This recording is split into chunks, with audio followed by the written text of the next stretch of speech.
These We the People news. Alrighty, so this is a news video, to be honest with you. This video is going to be without prejudice and or without recourse. Okay, I'm going to stand on UCC 1-308. Alright, all rights reserved in the whole wide world, y'all. Not an attorney, so I'm not going to give legal advice. Alright, I may give opinions. However, I'm not going to give legal advice. Always,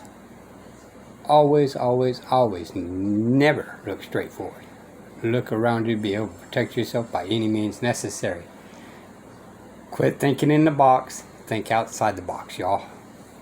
Look where it's gotten us for thinking inside the box. That you'll only see here on Fox. An employee with Child Protective Services is caught on camera telling a 14-year-old girl in foster care to become a prostitute. That's right, and this girl is one of hundreds of kids in CPS custody living in hotels all over the state. Fox 26's Randy Wallace live from Southwest Houston here with this story. Randy, the exclusive. Yeah, Jonathan. Now, earlier this year, a federal judge scored Child Protective Services for making kids available for prostitution in the CPS system. Now we have a case where an employee with that state agency is actually encouraging prostitution of a 14-year-old child. Wouldn't they remove a child from a parent that told their child to be a prostitute? They should. And they would.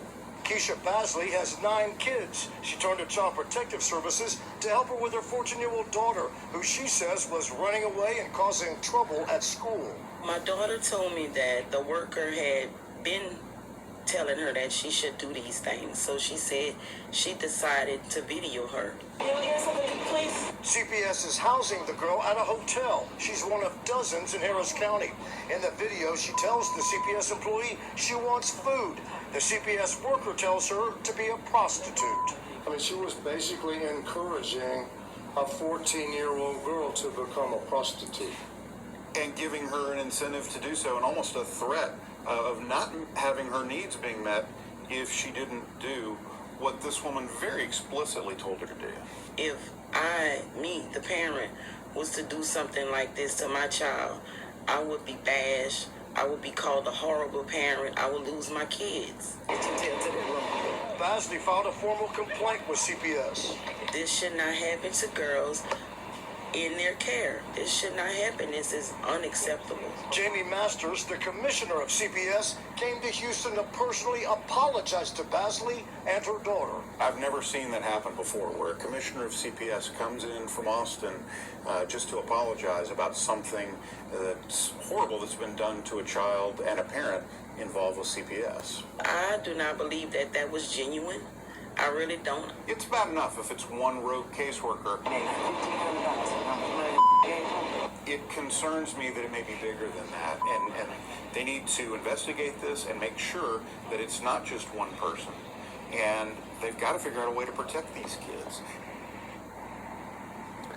I had to say, this has actually been going on nationwide. So, yay on the girl, family.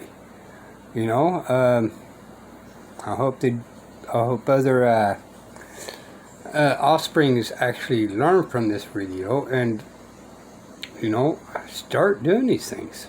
Record. Important.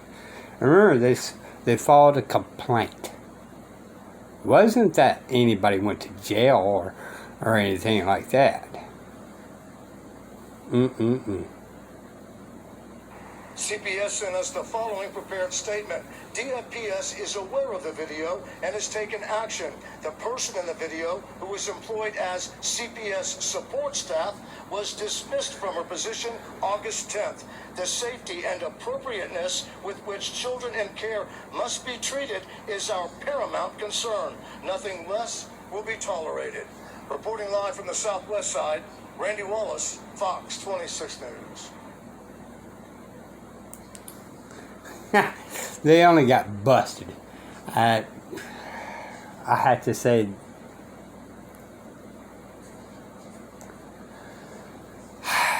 this hurts you right in the ticker. Especially when there's factual evidence saying it is true and correct that this is going on, y'all. This is not an isolated incident. This is countrywide. And yet, everybody talks about defunding the police. Well, what about CPS, y'all? Just saying. What about CPS? After all, at least CPS is a corporation, a business. You know, of course, police are businesses too, but they're under the guise of calling themselves government. These will be the People News. Pray for these offsprings, y'all. Especially the ones being kidnapped from their parents. I'm not saying there ain't legit for some of them, but more than not, I'm willing to bet. You know, I've seen people give parents, and they had to go through rigorous stuff to get their kids back under false allegations. Look at the main one, Megan Walsh. Just saying. Alright. This is We the People News. Bye, y'all.